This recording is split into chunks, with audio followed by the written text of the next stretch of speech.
Wonderful. We're going to begin with a little meditation motivation, as we do. So find a nice physical position, spine erect, body relaxed.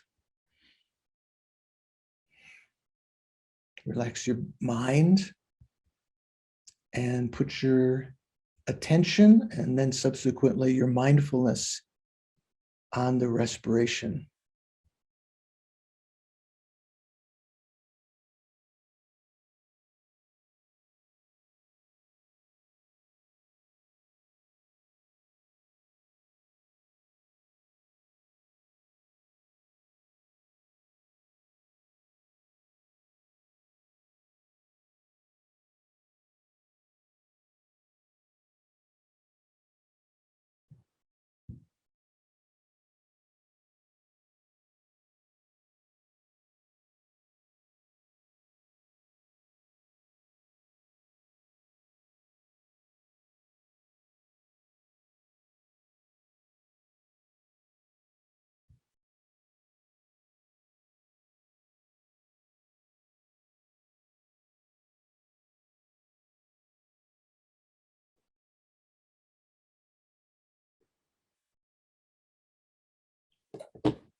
Try to make sure that you're not mentally multitasking.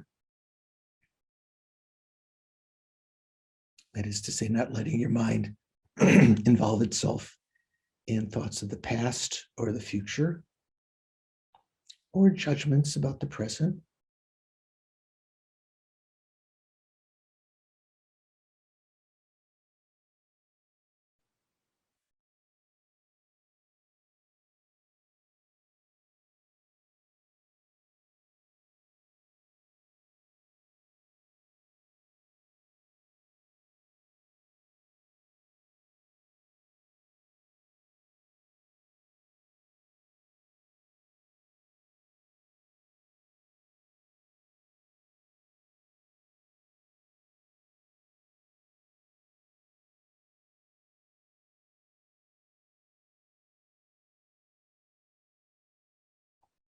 And remembering to withdraw your attention from the senses, away from the eyes, ears, nose, tongue, and body consciousnesses, like a turtle withdrawing its limbs into the shell.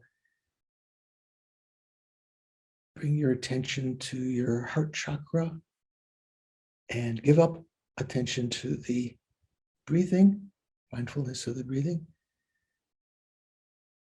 Just be mindfulness of the contents of your mental consciousness.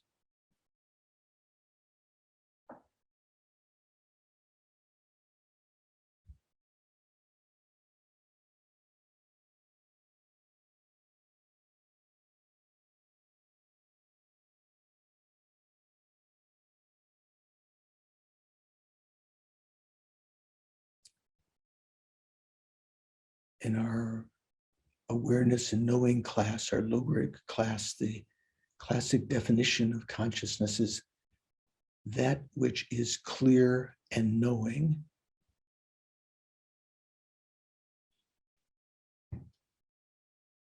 Here we're trying to observe the clarity portion of that, the clear, conventional clear light nature.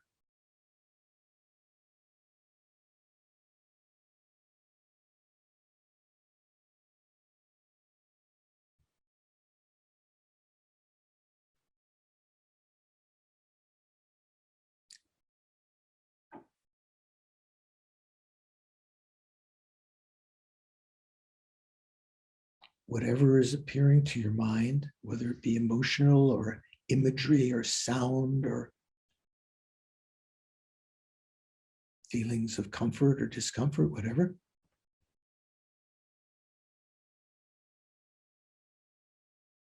They are all appearing within that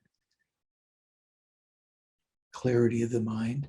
And as a result of that clarity of the mind, they can emerge, remain, and dissolve back into the consciousness, to that nature, the clear light nature. Here we're trying to subside the conceptual thoughts even more than when we do the breathing meditation.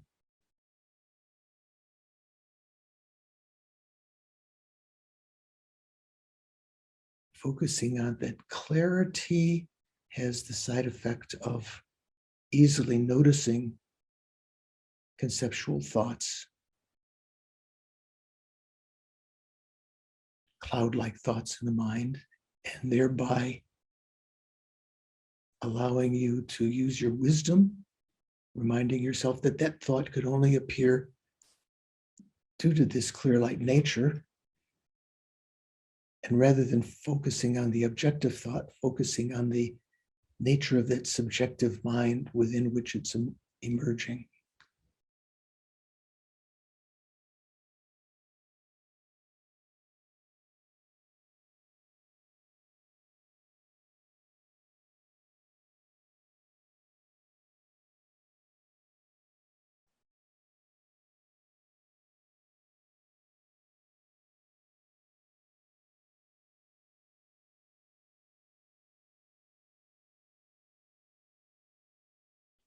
Let go of any lingering sense of your body.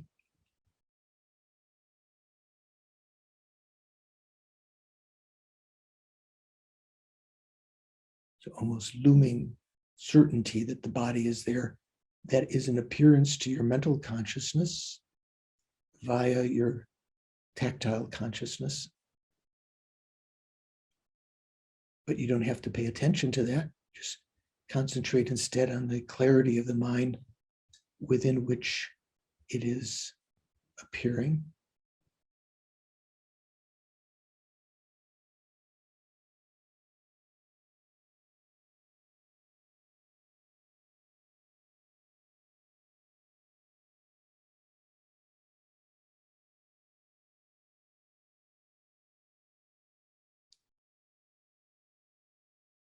And as we did last week, rather than doing the same exercise with a sense of the meditator or self, here we're going to try to enhance that.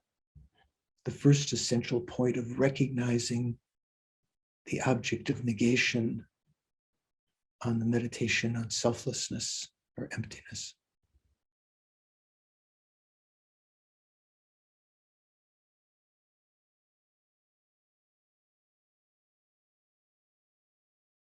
Think of something that instigates the innate sense of self. That is to say, not one that's thinking that the self is the body or the mind, like being accused of as being a thief.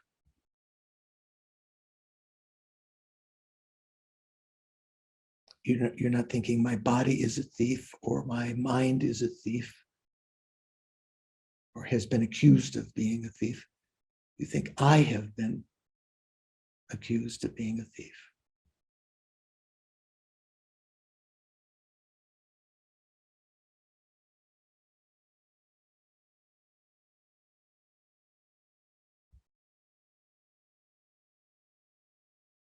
Or you can use some other strong emotional reaction if you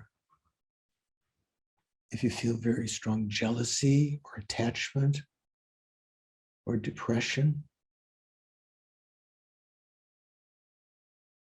anger,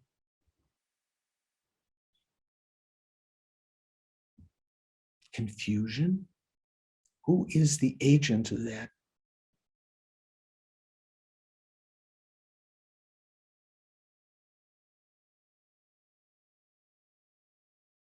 Who is the meditator right now?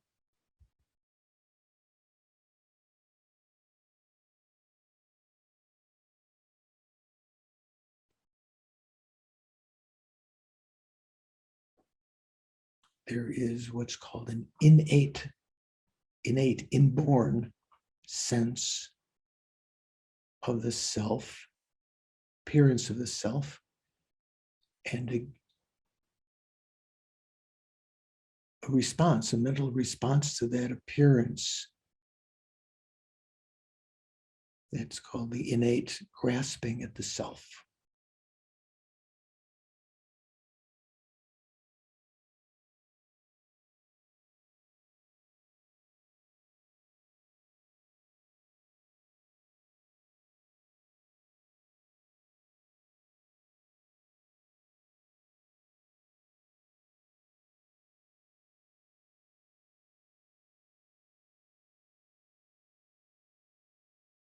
It might oscillate in and out of clarity. You may not have any particular appearance of it yet.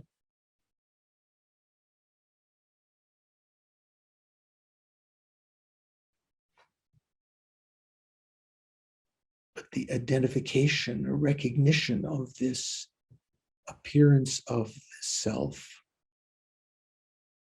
is one of the most important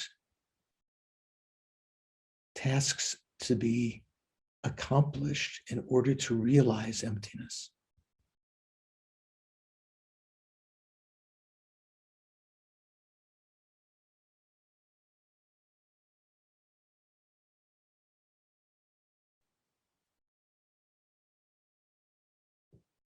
The sense of self is elusive almost when you try to pin it down. It kind of like a little bead of mercury on a tabletop. You try to push your finger on it, it slithers away.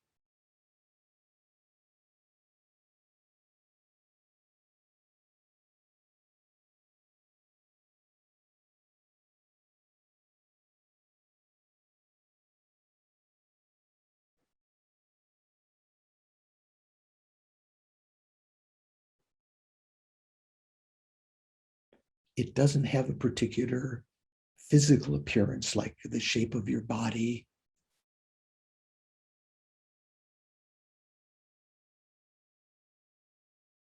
That just the sense of I-ness, me, self.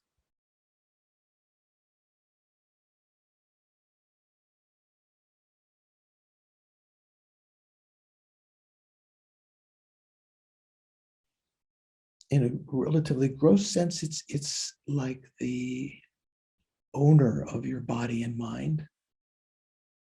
That sense that there is an owner or a controller, or you could say an experiencer.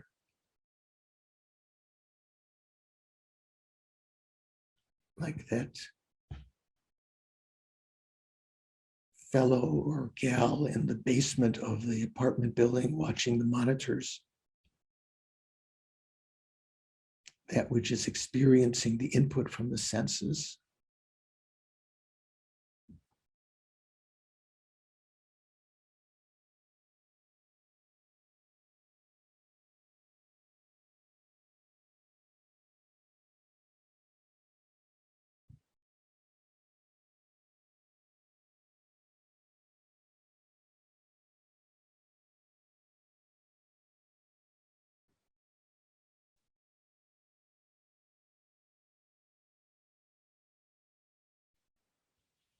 See if there is a sense of an appearance of that I and a reaction to it. That is your mind's response to that appearance. Up till now, since beginningless time, we have assented to that appearance, sort of accepted that it really existed the way that it appeared, as though existing from its own side,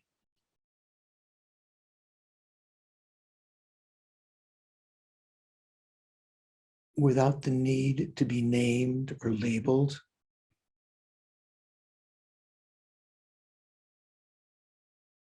Just a given.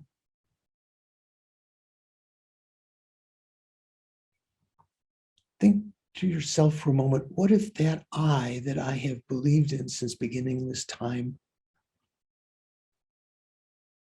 did not exist?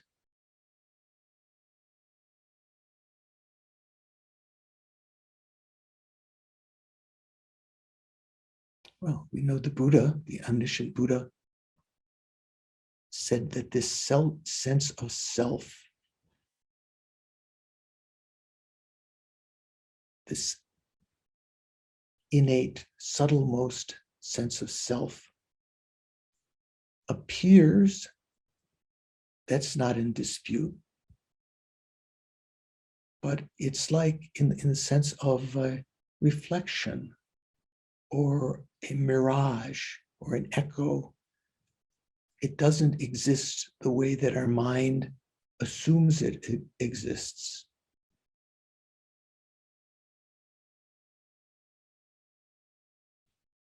How liberating that would be to develop that insight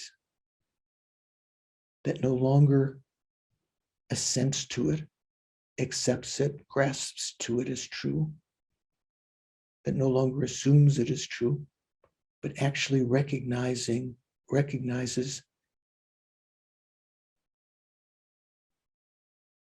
that it is devoid of that particular characteristic our mind is grasped to, this life, previous lives.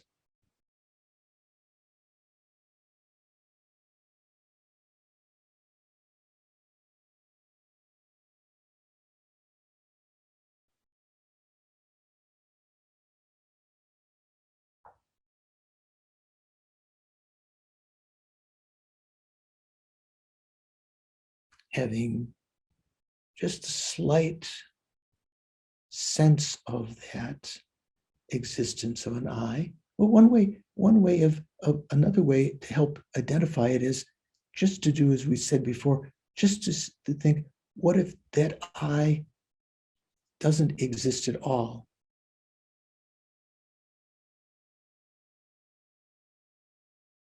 But there will be immediately something still there.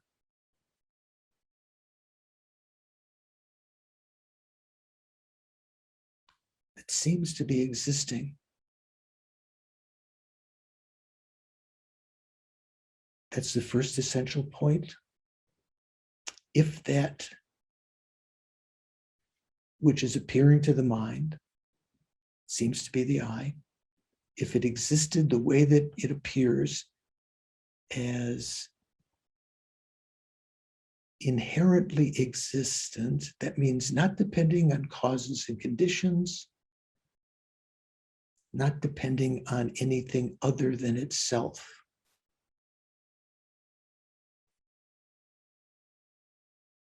If it were to exist that way, it would have to be either inherently one with the aggregates, those factors that are generally recognized as related to the person, the self, the body, the consciousness, the feelings, discriminations, compositional factors. It would either have to be identical with them, or it would have to be different than them.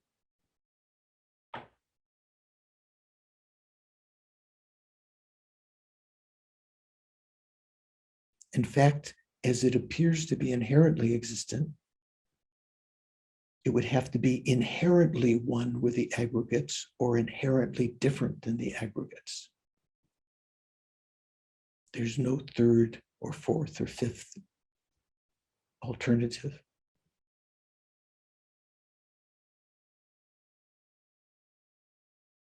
This is the essential point of recognizing the necessity or pervasion.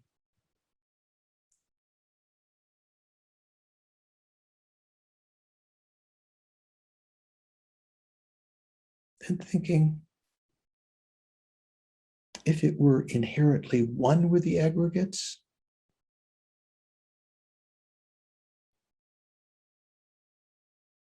there would either have to be 5 eyes, 5 cells, one for each aggregate, as there are 5 aggregates,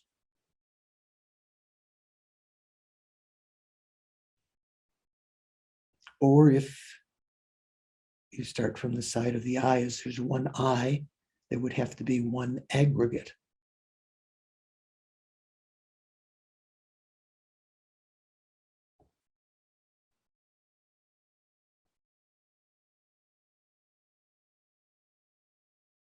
As there are not 5 eyes, there's just 1,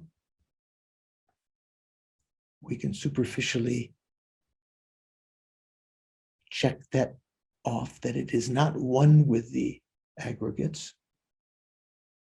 not inherently one with the aggregates. The other alternative being inherently different, distinct from the aggregates. If it existed as it appears, as not depending on anything else, and that it is inherently existent and is inherently different than the aggregates, it would have no relation to the aggregates. You wouldn't think that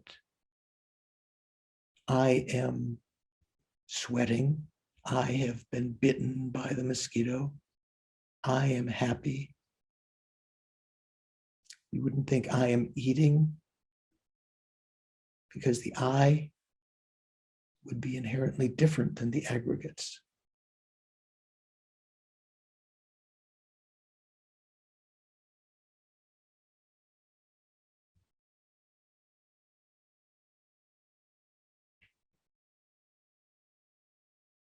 When the necessity to be one with the aggregates or different than the aggregates is understood alternating quickly with eliminating those 2 possibilities. It's not inherently one with the aggregates.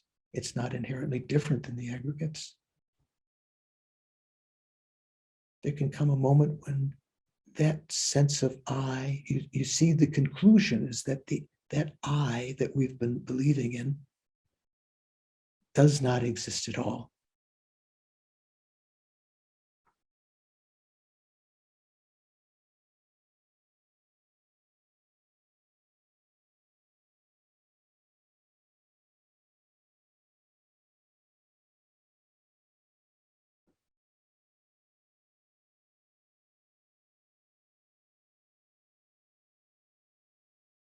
Just settle in that. The I that is so attached to my worldly happiness, success, the I that has instigated my negative activities, anger, attachment, closed-mindedness, jealousy, low self-esteem. That I does not exist and has never existed.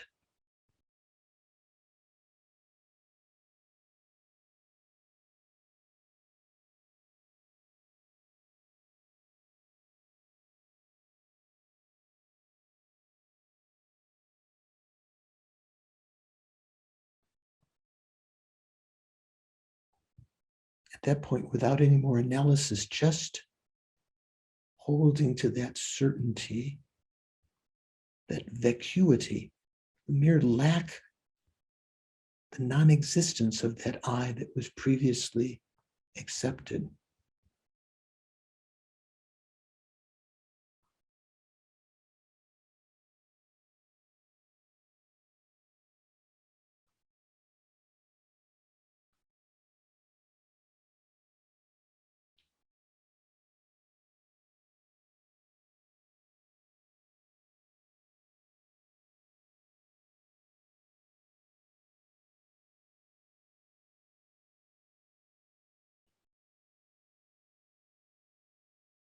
At that point, the mind is not thinking that the I does not exist. One is just immersed into that experience of vacuity.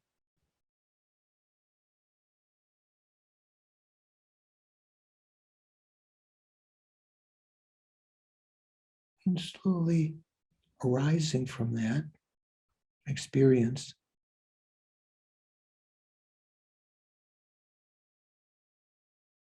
there is an intellectual understanding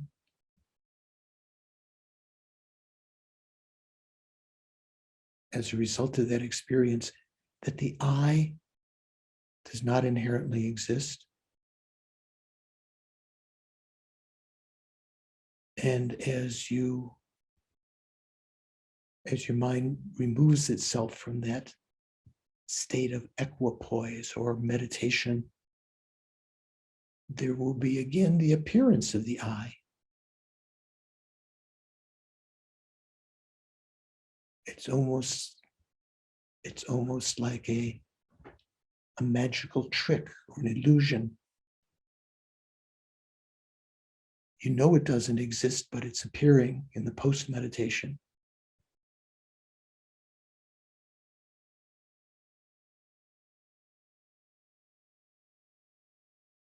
This is what's called illusion-like meditation on emptiness. You're no longer in a meditative equipoise, single-pointedly, but there's a continuity of wisdom consciousness that recognizes the appearance as appearing, the appearance of the I, but a wisdom factor now that understands that it doesn't exist that way.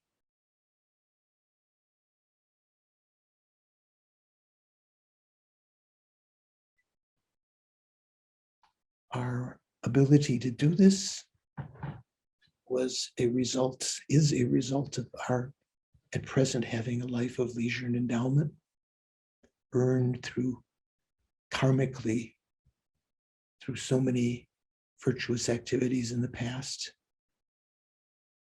that is quickly decaying, but highly meaningful in that we can use it to meditate on emptiness, to help cut the root of cyclic existence, to make ourselves more free to help others as we have less and less neediness, as there's no longer that I that's urging us to take care of ourselves. We have more space. So think this morning, I'm going to participate in the class, in this discussion and discourse, in order to develop this realization, in order to better understand how to develop it and meditate on it, so that I can eventually become an enlightened being, a Buddha,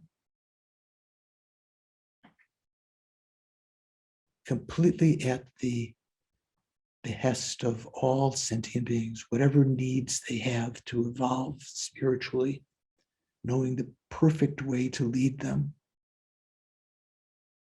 spontaneously, effortlessly.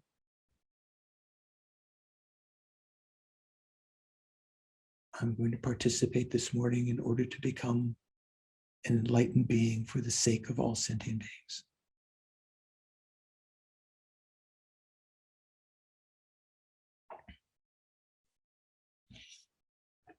And then bring your attention back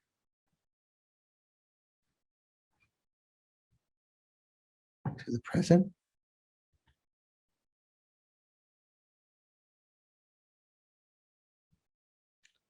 Oh.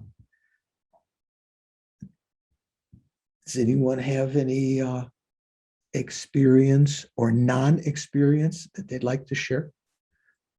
That is to say, some glimmer of success or some like sense of frustration or obstacle. Victor, you're smiling. What anything? I'm fine. It was a good one. It was a good experience. It was a good experience. Did you have what you thought was like, oh, this is different, this is worth investigating further? Yes, it was a lot deeper and not truly visualization, more like experiential kind of. Yes. Okay. Yeah. Thank you. Yeah. Thank you. Yeah. Ada. Well, a couple of things came to mind. When you said that the I is the experiencer, that clicked. Say again. I didn't that catch. The I is the experiencer. That clicked for me. That did something. Yeah, the Yes. the experience. So the way that we think about it is sometimes when we say some technical words, it might seem less effective than others. Here,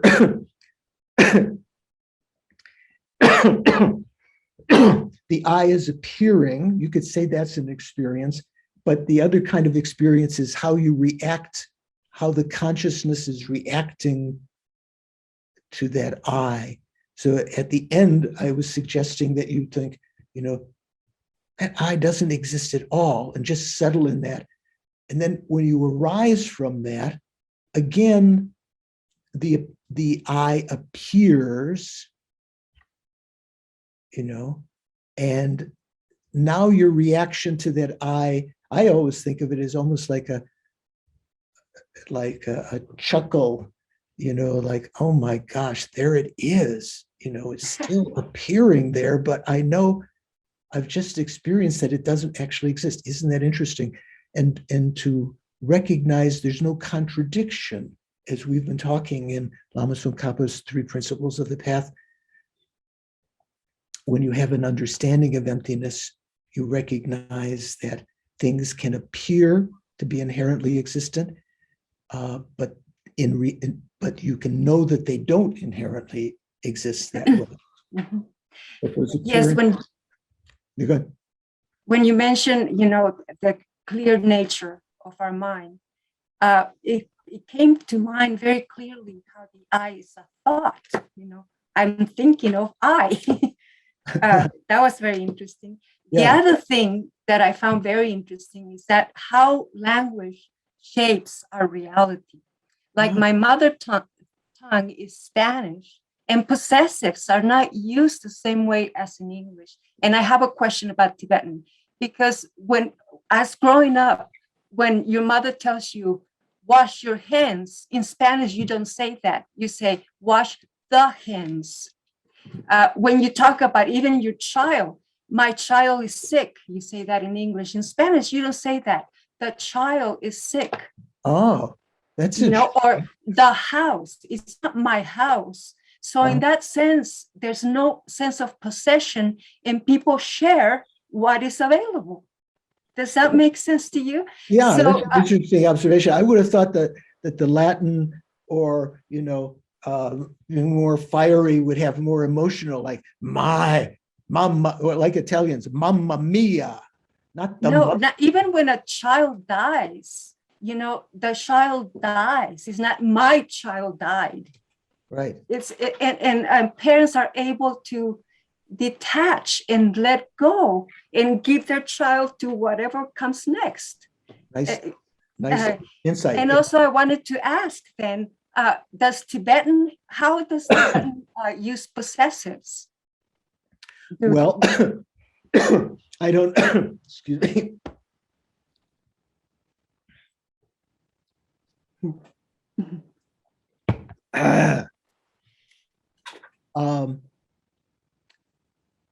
Tibetan do use possessive, possessives, personal pronouns and so forth. But I think your insight is exceptionally good. That to recognize, like say, rather than thinking my house, the house, and so forth, that can help to alleviate your possessiveness. Because when we talk about the misconception, the appearance of the I and the reaction to it, right? That accepting that it exists. There is another factor there. We say the innate grasping to I and mine, M-I-N-E, meaning the possessive mine pronoun, right?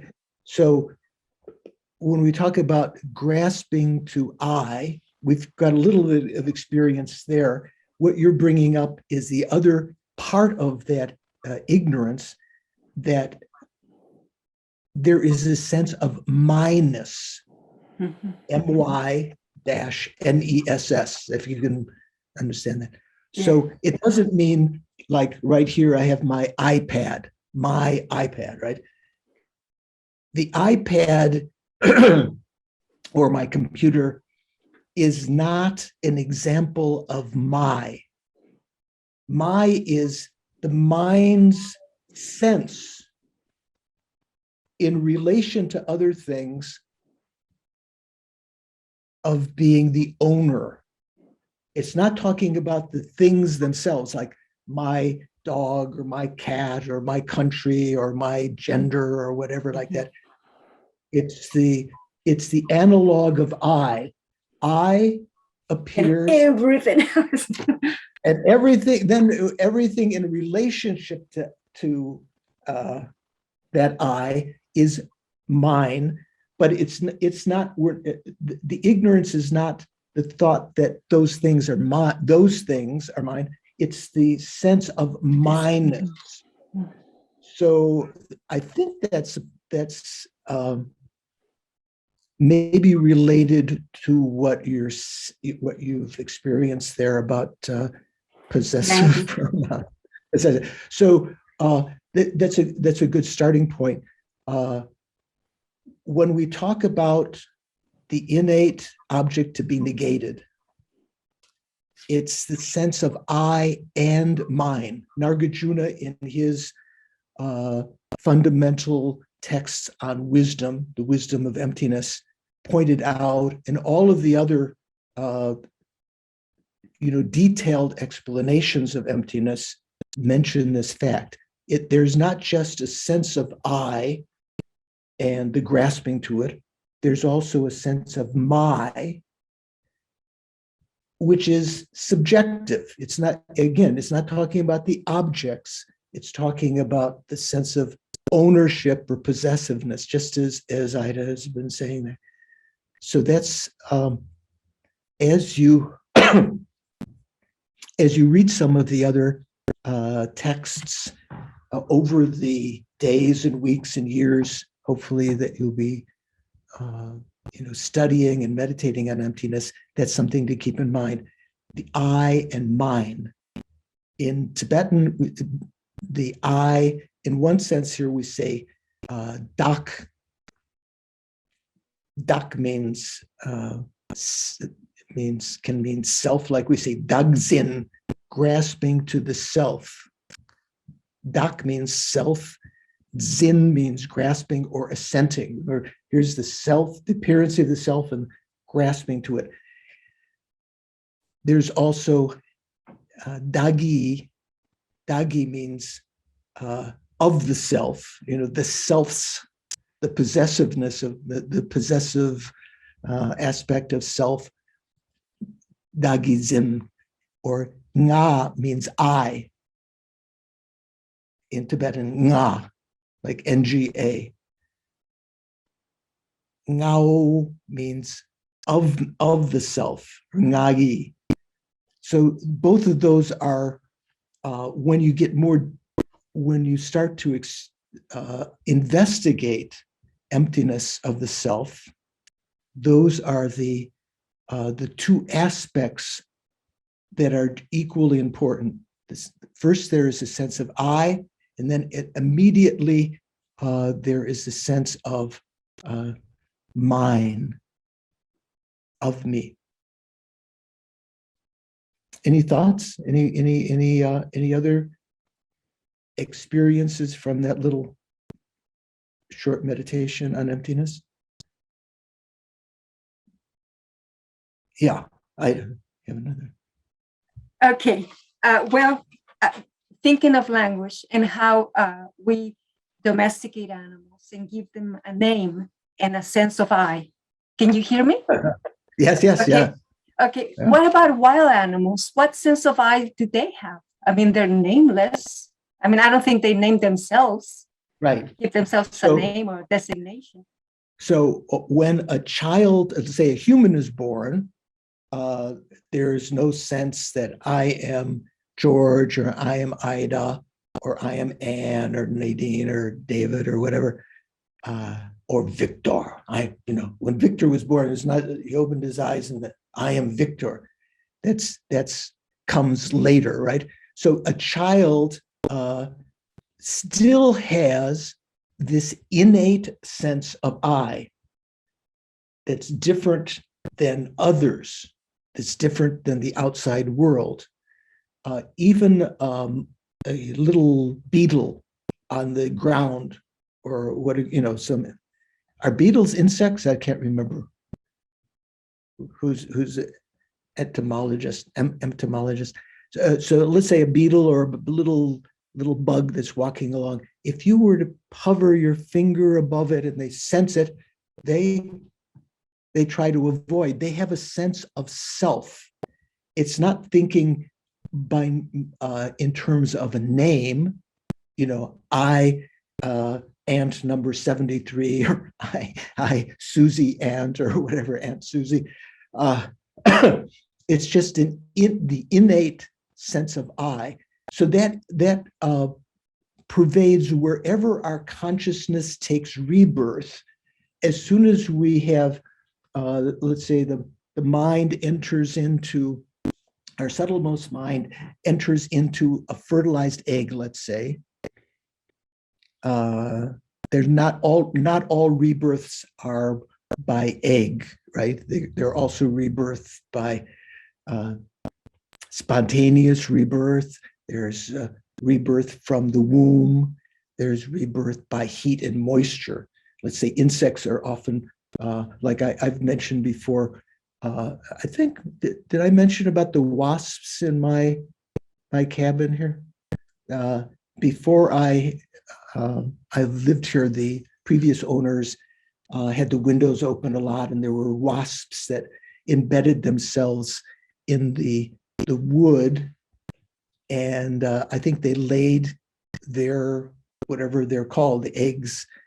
And over the years, even though, even in the middle of the winter, if I turn the heat up very high for some time, or if it's sunny on one side of the building, there will be a couple of wasps that will come out, that were the seeds of them, or the eggs of them were there, but they remained in that state for maybe years, until heat and moisture, those cooperative conditions enabled them.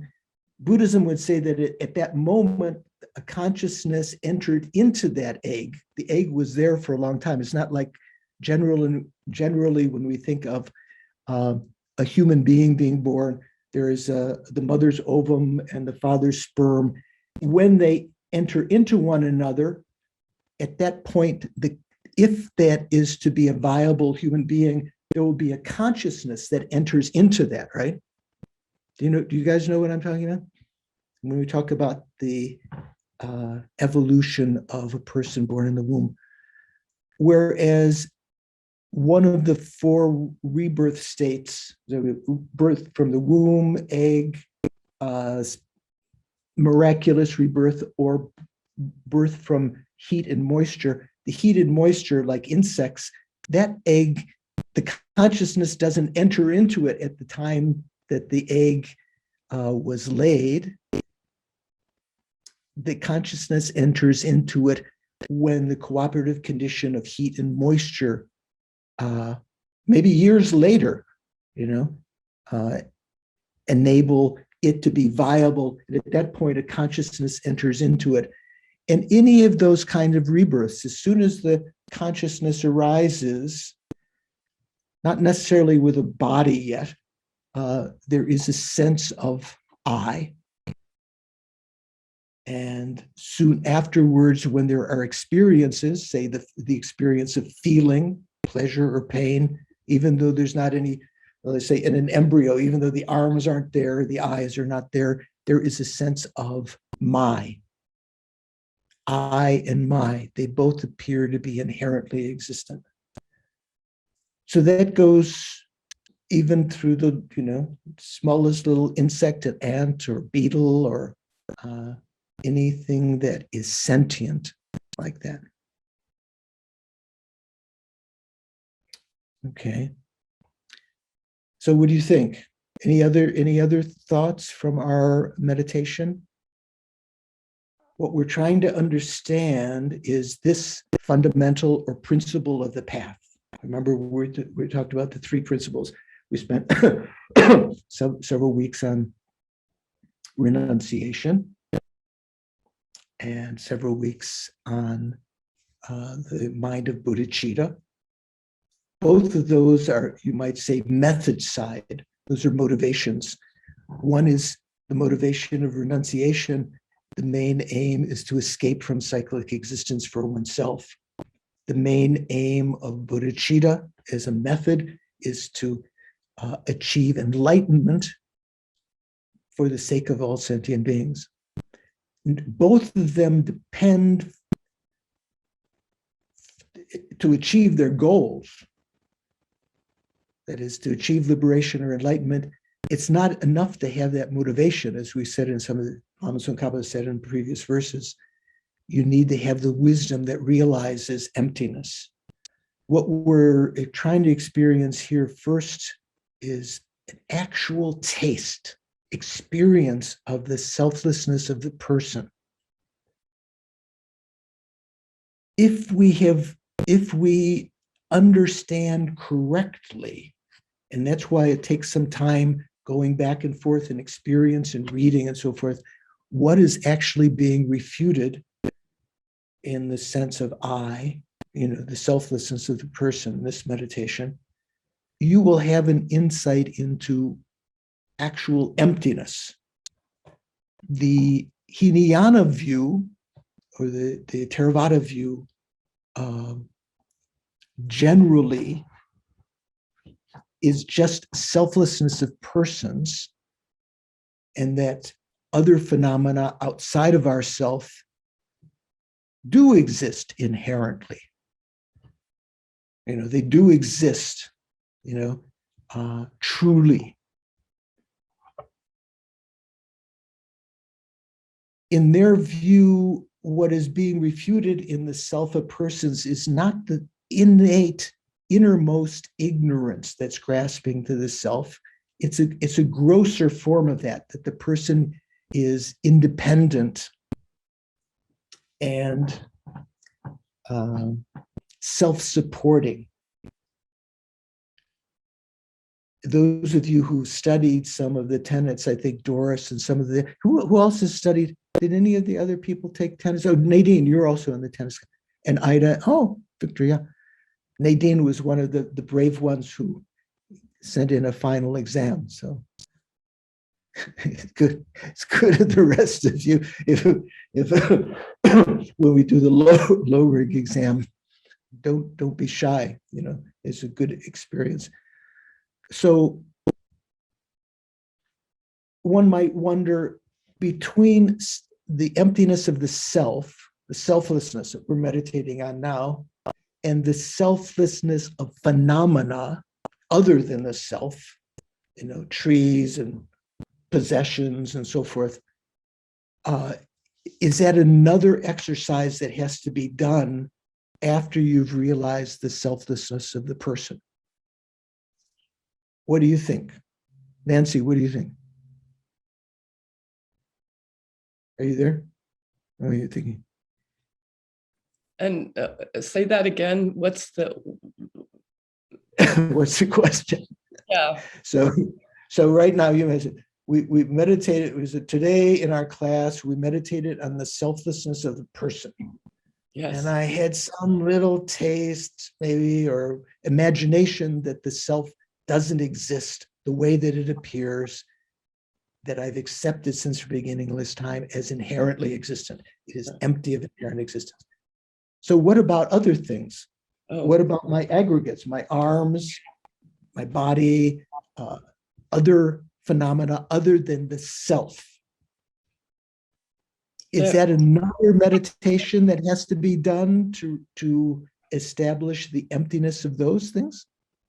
I would not think so. I think if we have the lack of emptiness of ourselves and that understanding, excuse me, the pollen and the smoke is killing me this morning. Yeah, well, I'm in worse shape than you are, so that's no need to. So, but no, I think like sometimes when I'm walking, even in the woods, and I see the trees, and I try to imagine that they're empty, that, where they've been and where they're going. And if I came back in 50 years, it would all look different. So the impermanence of everything around me, I think, as well as myself, I think if I try to understand the impermanence of me, it helps me to understand the impermanence of everything, in a sense.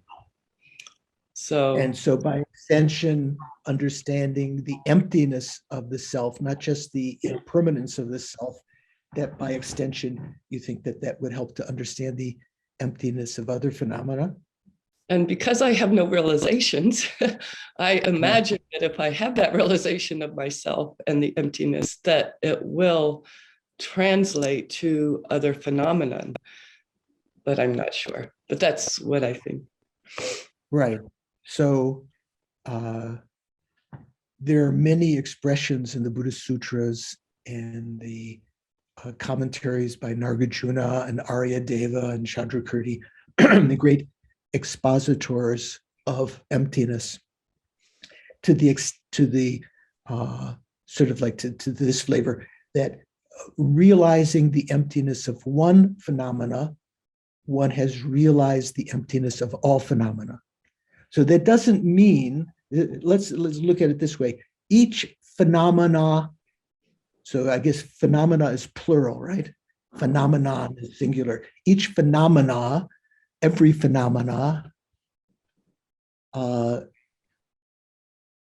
is empty, has its own emptiness. Let's say the emptiness of this pen. The emptiness of this pen is the fact that although the pen appears to be inherently existent to the mind streams of all sentient beings that apprehend it, it is actually empty of that. That emptiness came about when the pen was the origin of at the point of the origin of the pen, like the origin of the pot. The emptiness of the pot that's going to be thrown by the potter doesn't exist until the pot is created, right? Can you talk about the emptiness of the pot before the pot?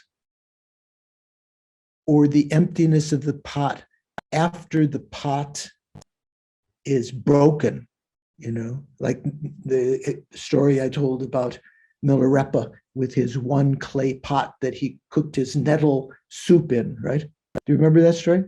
Did I tell that story here? Nadine, do you remember that story? Milarepa's nettle pot. He had this one, very few possessions. He lived in the cave at a certain point, had his white cloth that he wrapped around his body, and he had this pot, clay pot, that he cooked nettle soup in.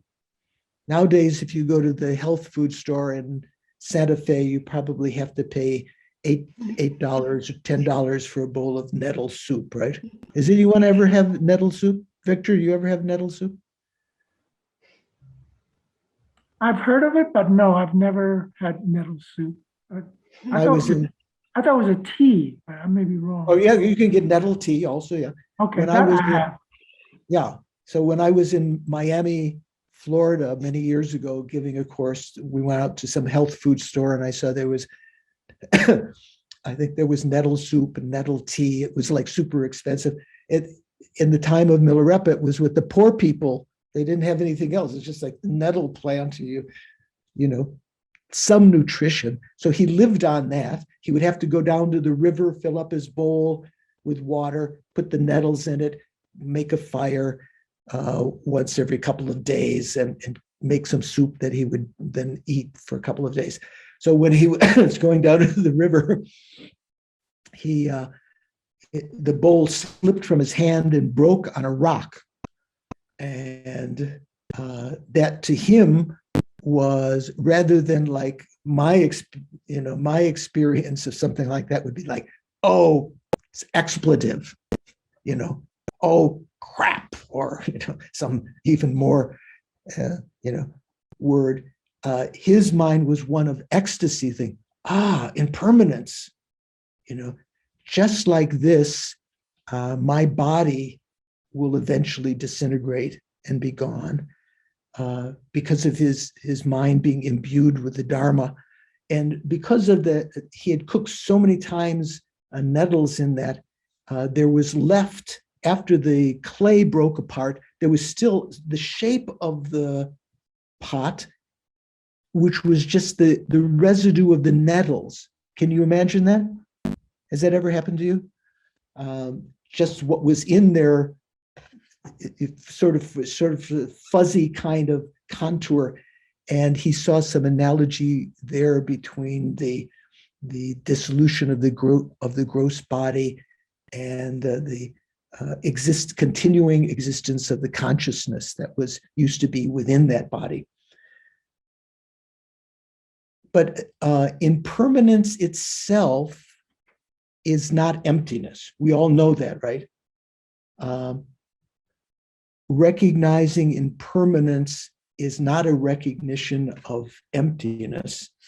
Emptiness is something more subtle, although in the philosophical texts that talk about emptiness, one of the logical reasons you can prove something is empty is because it's impermanent. How does that work? Someone's nodding, like, yeah, that's right. Amanda, what do you think? How could the fact that something is impermanent imply that it is empty of inherent existence? If it's impermanent, it's changing moment to moment. It's never the one thing. And so the itness of it is always changing. So it's not inherently the one thing either. Okay, I think you're touching something there. When we talk, the verses that we've been talking about on emptiness here,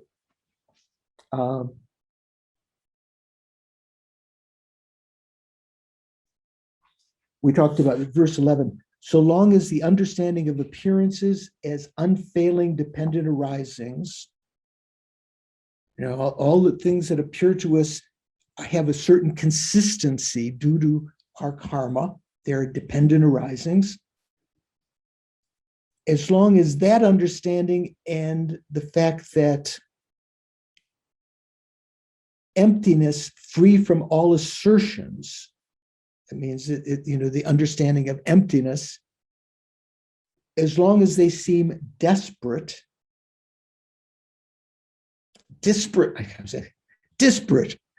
separate, unrelated, you do not comprehend the subduer's thought. And the next verse, when the two do not alternate, but are simultaneous, and when merely seeing dependent arising is unfailing, when that seeing destroys the certainty how the object is perceived, analysis with regard to the view is complete.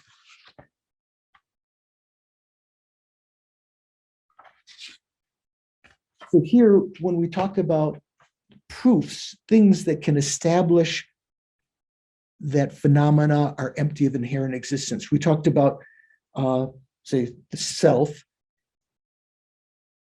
If the self were to exist that way, it would have to be one with the aggregates or other than the aggregates. Then the two final points, it is not inherently one with the aggregates. It is not inherently other than the aggregates, different than the aggregates. Therefore, ergo, it doesn't exist. Because if it did exist, it would have to be one of those. There are other kinds of logical reasonings, one of which Amanda is, I think, touching. If something were inherently existent, it would not depend on anything else. And therefore, it would have to be permanent. Just understanding impermanence itself doesn't lead to that understanding. But when you begin to investigate emptiness, one of the interesting, I'm not sure what we say, sort of the facts is that you could actually use impermanence as a reasoning to prove emptiness. The pot is empty of inherent existence because it's impermanent. If the pot were inherently existent, it wouldn't be able to change moment by moment. Okay, so there are a lot of things in the world that are permanent, so you can't use that. You can't say space is empty of inherent existence because it's impermanent, because space is not impermanent, right? Space is permanent. But impermanence can be used as a reasoning for that. Once you've established that the self is not inherently existent, that there is no self the way that it appears, that understanding, as the texts say, realizing the emptiness of one phenomenon, you realize the emptiness of all phenomena. What that means is it is the same understanding that you apply to everything else. If you've actually understood correctly and realized the emptiness of the self, the emptiness of inherent existence, there's no need then to reanalyze the emptiness of the air purifier or the emptiness of the tree or the emptiness of the cup or anything else.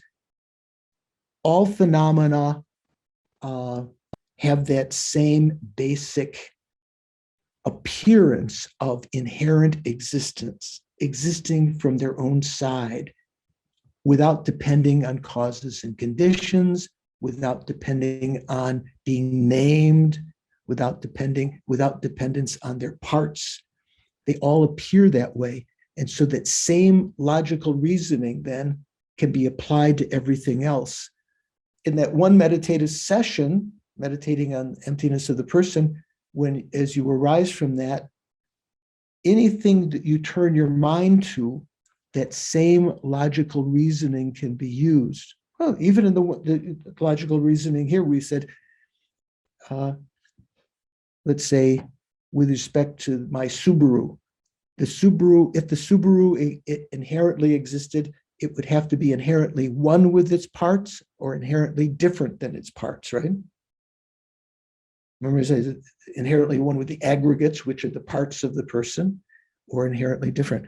So is my Subaru inherently one with the parts? No, there are many parts, so there would have to be many Subarus.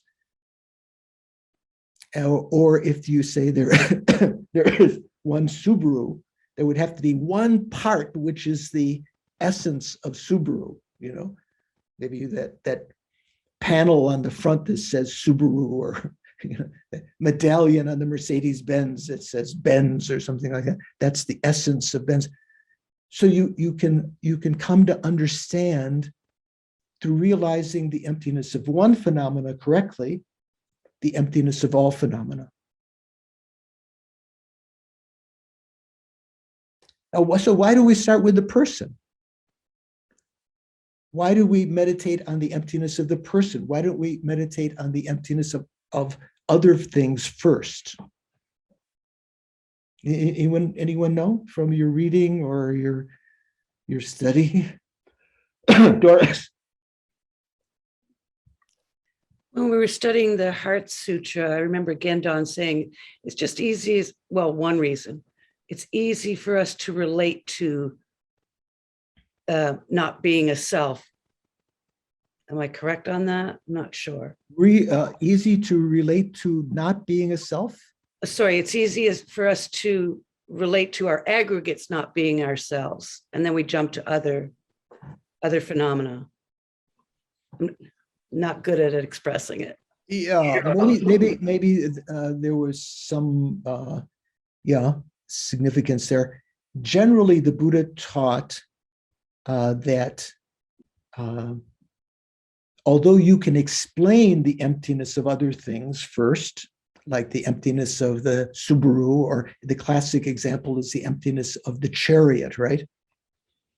In the Buddhist teachings, you know, the chariot is not one with its parts. It's not the wheel, it's not the hub, it's not the cabin or whatever it's called, you know, it's not the reins. The chariot is just that which is designated to those parts. So the chariot is empty of existing the way that it appears. You can explain those things, first of all, even before talking about the selflessness of the person. But when it comes down to actual experience, it's said that, probably from what Doris is relating from what Gendon said, our own self is so intimate to us that we can recognize the object of negation there very clearly eventually.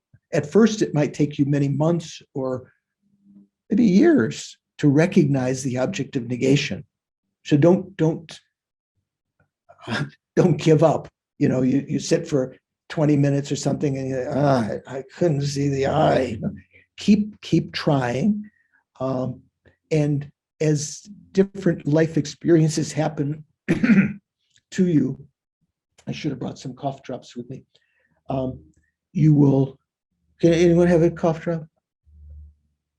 Oh, okay, thank you. Different life experiences happen to you, so the I will be appearing to you differently at different times.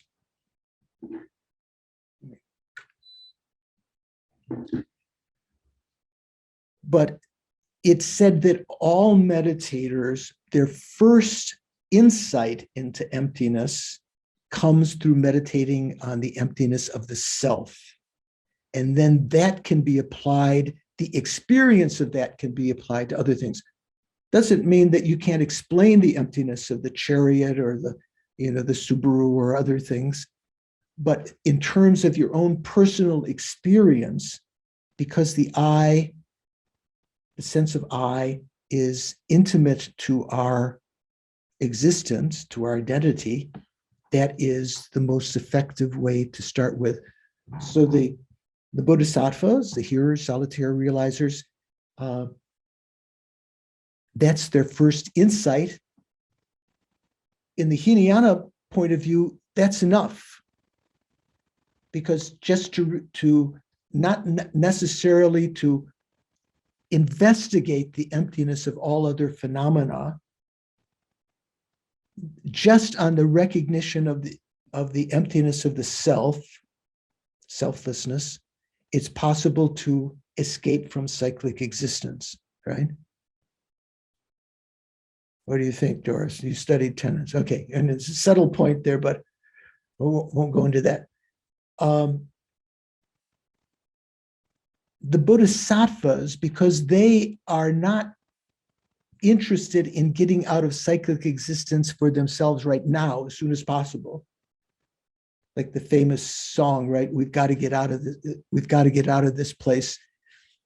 The Hinayana motto is kind of like, I've got to get out of this place. And so they don't need to have extensive reasonings because they're not going to remain in cyclic existence for a long time. They don't need to have extensive reasonings to prove the emptiness of all phenomena. But the bodhisattvas, whose task may cause them to remain in cyclic existence for eons, working for the sake of sentient beings, accumulating merit, developing bodhicitta so that they can eliminate the subtle obstructions to omniscience, they need to have a myriad number of reasonings to prove inherent existence, non-inherent existence, to prove emptiness of all phenomena. So that's why in the Heart Sutra that some of you are remembering when Shariputra is saying, how do the bodhisattvas meditate on the perfection of wisdom? And Maitreya, the bodhisattva Avalokiteshvara says to him, the bodhisattvas meditate on the emptiness of the aggregates also, right? 5 aggregates also. So in other words, not just meditating on the emptiness of the self, but also on the basis of the self. The arm, or they say the hand, is empty of inherent existence because it's comprised of parts. There seems to be a hand, but where is the hand? Is it the knuckle? Or, oh no, it's the knuckle. The hand is the grip, or the thumb. Maybe someone was like, the hand is the thumb. That's the essential, that's the handness, or, you can't find hand anywhere within its parts. You can't find hand other than its parts. So it is also empty of inherent existence. So that's kind of expressing the extension in the Mahayana for the bodhisattvas to deeply investigate the emptiness of all phenomena, because in remaining in cyclic existence for eons for the sake of others, one needs to have this armor, this, coming and going are empty of inherent existence. Birth and death are empty of inherent existence. Everything that one might grasp to as inherently existent, one needs to have reasonings that can help you to understand them. And sometimes the reasonings are a little bit different. If you read Nagarjuna's Fundamental Wisdom that the Dalai Lama has been teaching for several years now, certain of those chapters are very important.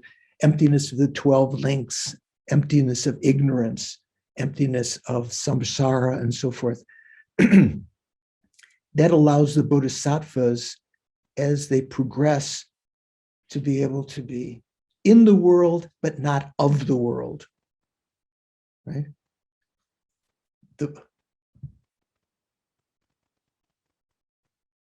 Anna, that's your cat's tail, right?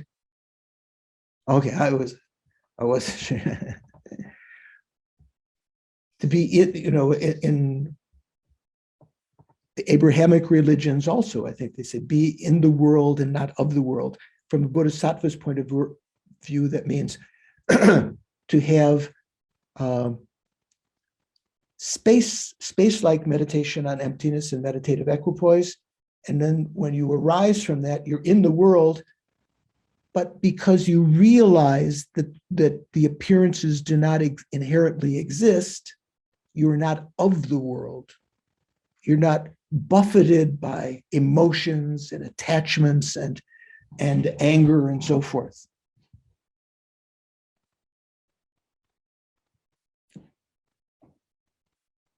What do you think? Nadine, what do you think? It's wonderful. Thank you so much. I was looking for a compliment. I'm going to add. I have one question. Oh, yeah. Okay, good. When one arrives at this understanding that this self is not inherently one with the aggregates or nor inherently different from the aggregates, and it does not exist the way it appears, and then there's this sense of freedom. But isn't it necessary to think about the point that it's merely designated, this point of labeling or designation, that it's a mere designation on the basis of the aggregates? And then one can think about the emptiness of this designation. Is this necessary or not necessary? Excuse me. Sorry. So there are related, but the order of realization of actual experience, although you might have heard from the very beginning, phenomena are merely imputed. Like, say, for instance, when trying to identify the object of negation, the I, another method that can be used that Lama Tzong Khapa suggested is this, just to say, the I, George, I, Nadine, I, David, I, Christy, I, Manuel, I, Larry, am merely imputed to this collection of parts, the body and mind. And so why can it said that George is shopping? Because his aggregates have walked to the market, and his form aggregate, motivated by his mental consciousness aggregate, or let's say some other aggregate, one of the other mental factors, has desired to get this can of beans, and the hand is, so you can say that George has shopped because the merely imputed aggregates have shopped. That can be useful. And in fact, in trying to identify the I, the object of negation, do this the next time. Besides trying to instigate it by a memory of fear or being accused of being a thief or something like that, you can just say, the I is just merely imputed, and see how the mind reacts to that. Merely imputed means there's nothing really there. It's just something you're from your side, you're shooting out there, you're imputing something, you're naming something, right? So the I is just named.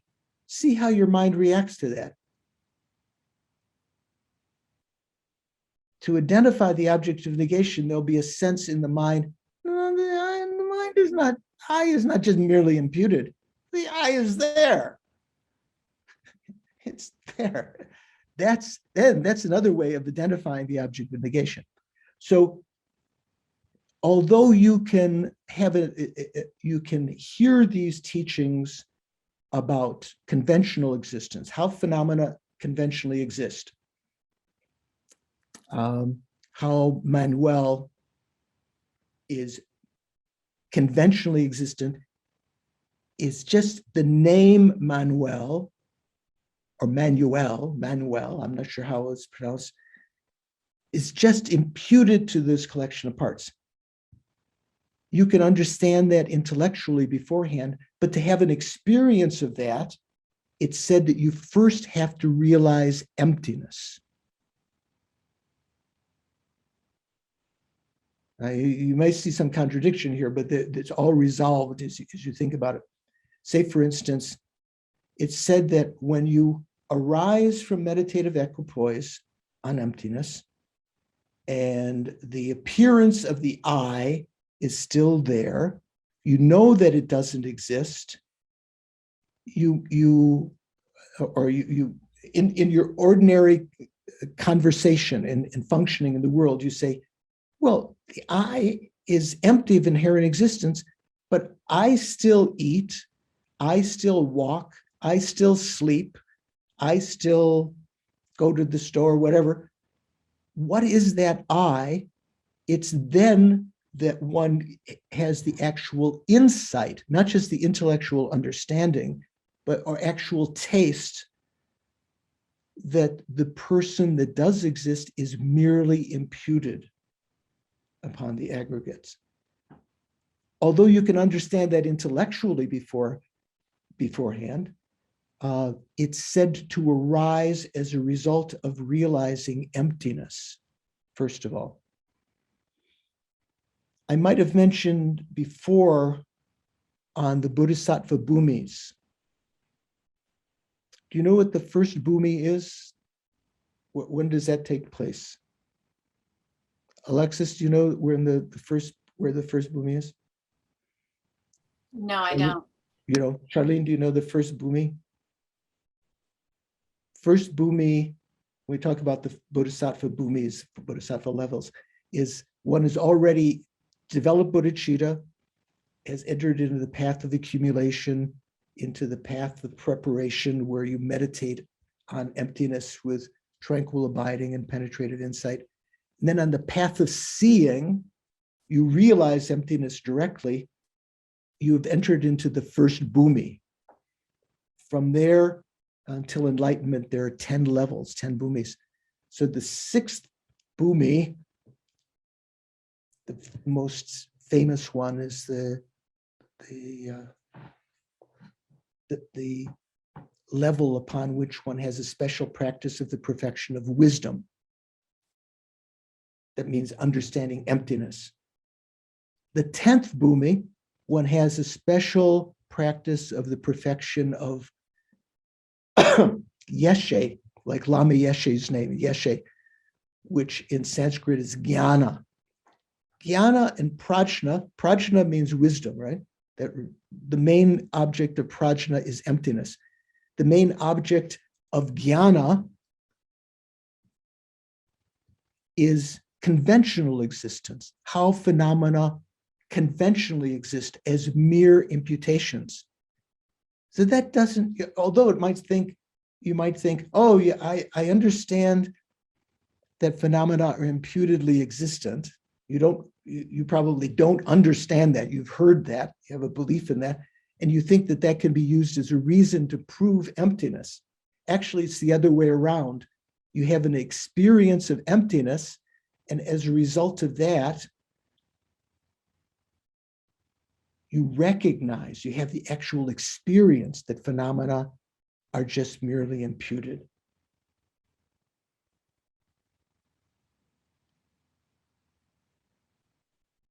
Okay. So I'm going to read one more verse because I think next Sunday in this series, this is the last of this series because Geshe will begin teaching after that. So next, is that right? Today is the 8th. Yeah, 15th is our last class. So verse 13 says, further, when you know how appearances preclude the extreme of existence. You know what preclude means? What does that mean? Who's a good? David, are you there? Christy, Manuel, Larry, any of you who's, I can't see. What does preclude? Doesn't it mean come before? Someone thinks it means come before. Before? Not sure. Preclude means eliminates the possibility of. When you know how appearances eliminate the possibility of the extreme of existence, preclude. So what does that mean? Generally, in the lower tenets, in the Hinayana and so forth, even in the lesser of the Madhyamaka, the Svatantrika Madhyamaka, when the fact that appearances exist precludes the existence of the extreme of nihilism. What do I mean by that? Generally, the Buddha talked about two extremes. Have you heard of this? The extreme of existence and the extreme of nihilism. What's the extreme of nihilism? That nothing exists at all, right? What's the extreme of existence? From the highest philosophical school is that the extreme of existence is that things really exist, truly exist, inherently exist. That's too much. Also, it's too much to say that they don't exist at all. One has to find the madhyama, the madhya, the middle way. The Buddha always talked about the middle way. Doesn't mean what we might think, just a sense of moderation, don't eat too much, don't eat too little. That can be applied in ethics and so forth. But when you apply the middle way to the view of existence, you want to find the extreme, you want to find the middle way between the extreme of nihilism and the extreme of existence, which accepts things really existing there, inherently existing there. How to find that middle way is not easy. In the lower tenets, generally we say the fact that appearances exist precludes the extreme of nihilism, that phenomena do not exist. The fact that they appear and the extreme and the realization of emptiness, what does that preclude? The extreme of existence, right? Because realizing emptiness obviates, causes for you to realize that phenomena don't exist inherently. That's called the extreme of existence. But here, this is one of the most famous verses in sort of insights of Lama Tzong Khapa to expound the subtle view of emptiness. When you know how appearances preclude the extreme of existence, I have to think about this. Generally, appearances preclude the extreme of nihilism. Are you with me? The fact that things appear means that,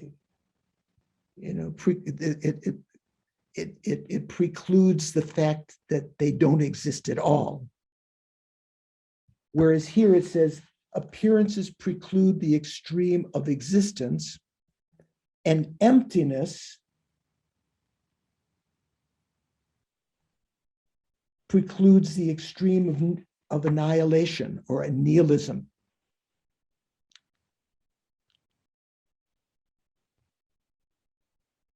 Nihilism means that nothing, or annihilation means nothing exists at all. It's the extreme view, right? The two extremes, existence and nihilism, or existence and annihilation.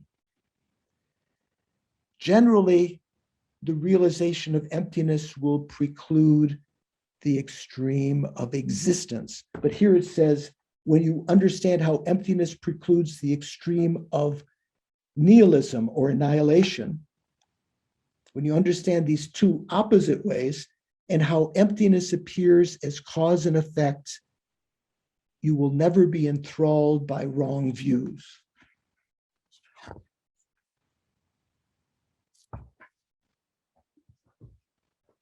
So what this means is a little bit related to what we were talking about earlier. I think Nadine had asked a question about this when we were talking about impermanence. If phenomena inherently existed, they would not be able to change. They would be permanent. Although there are permanent phenomena, here we're talking about the ordinary things that we experience. if phenomena were inherently existent, they would not be able to be changed. They would not depend on their parts and so forth. So once you've understood that, once you've correctly understood, no, I'm sorry, verse 13. Further, when you know how appearances preclude the extreme of existence. So that means the fact that phenomena appear and function in the world. You know, you can go to pottery school, you can cook an omelet, you know, make things happen. The fact that these things function and appear, if one understands emptiness correctly, that can lead to an understanding that precludes the extreme of existence, that phenomena are inherently existent. If they were inherently existent, you wouldn't be able to make the omelet. You wouldn't be able to do anything. And likewise, when you understand emptiness correctly, the understanding of it precludes the fact that nothing exists at all. What does that mean? If phenomena were inherently existent, nothing would exist at all. If phenomena were inherently existent, because they wouldn't be able to change, the things that we imagine would not depend upon their parts, they would be inherently existent, which is an impossibility when one understands emptiness in a deeper way. So that the very understanding of emptiness gives you, like Chogyam Trungpa in the Kyabje School, often they talk about emptiness. They say, oh, I don't like the word emptiness. They say openness. Have you ever heard that expression, sort of like criticism? Oh, the Galupas are, as though the Galupas talk about emptiness. Translated as emptiness. Actually, shunya means empty. Shunyata means empty. Shunya means empty. Shunyata means the state of being empty or emptiness. But it's a particular kind of empty that is open. That is, when you understand emptiness, you realize that you have the freedom to change. Like when we talked about the conventional clear light nature of the mind, when you have an understanding of that, experience of that, you realize I can change, I can develop realizations, I can get rid of faults, but in a deeper sense, not just the conventional clear light nature, the ultimate clear light nature means the emptiness of the mind. When you realize that, you realize that you can achieve Buddhahood. So it is a sense of, that eliminates the extreme of annihilation or nihilism, that nothing exists. So just for auspiciousness, I'm going to read this next verse. We'll finish this in the last verse next time. Verse 14, when you have correctly understood the essentials of these three principal paths, these three principles of the path, child, this is like Tsong Khapa speaking to his disciples, O son or daughter, seek seclusion and strengthen your effort to swiftly accomplish your future well-being. So my suggestion is, those of you, none of us are, other than, I think, I can't see all the faces, other than Anna, none of us are kids. Maybe Anna doesn't think she's, but. I'm 43. Okay, you're still a kid, yeah, you're a whippersnapper. So my suggestion to all of us is to take some time, find some seclusion, do a retreat, do a weekend retreat, do a month retreat, or let's say a week retreat, a month retreat, a 3-month retreat. Has anyone done a 3-month retreat here? Oh, come on. So maybe make, this lifetime, or if you can, a 3-year retreat. Find seclusion, and child, seek seclusion and strengthen your effort to swiftly accomplish your future well-being. It will be very worthwhile. So with that, I've gone over a couple of minutes, but I think, yeah. So let's dedicate the virtuous energy that we've created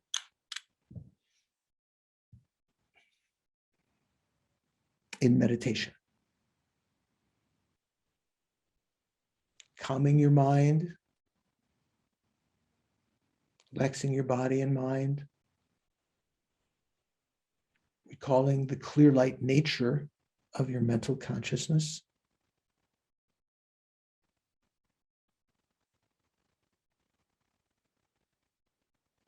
Within that calm, recognize that we've created some virtuous karma, a great deal of virtuous karma this morning,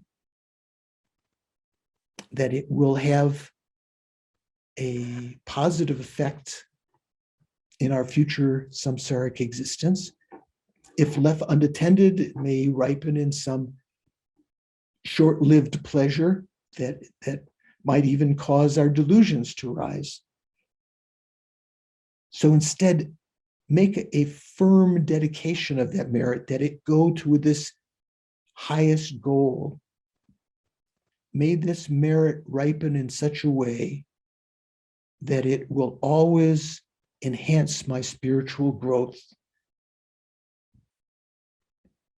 Day by day, month by month, year by year, life by life, up to and including the 3 principles of the path, and beyond that, to the achievement of Buddhahood, motivated by compassion for all sentient beings. Due to these merits, may I quickly become a Buddha for the sake of all mother sentient beings.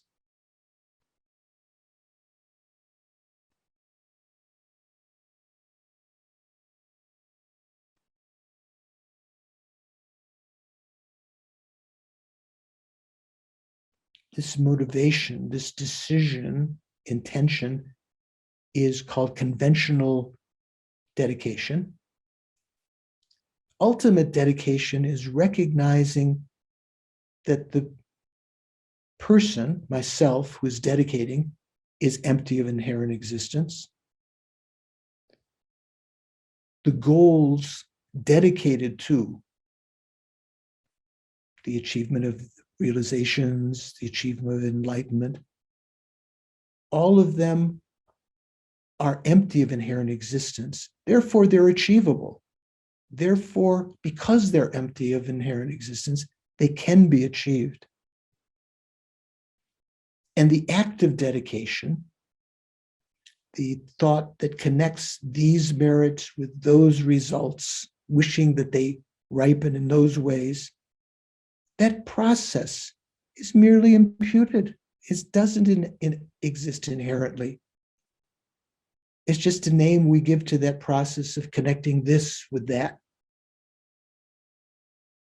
This is called meditation on the emptiness of the dedication while meditating on the emptiness of the 3 spheres. Here, the 3 spheres are the emptiness of the merits, the emptiness of the objects dedicated to, and the emptiness of the act of dedication.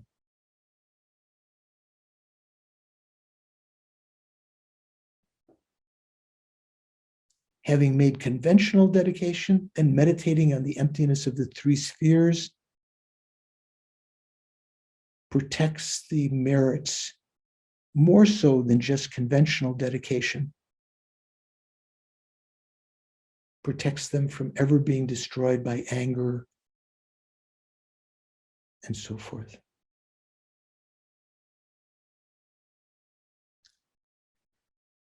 So thank you very much. Good to be with you again. Have a good week.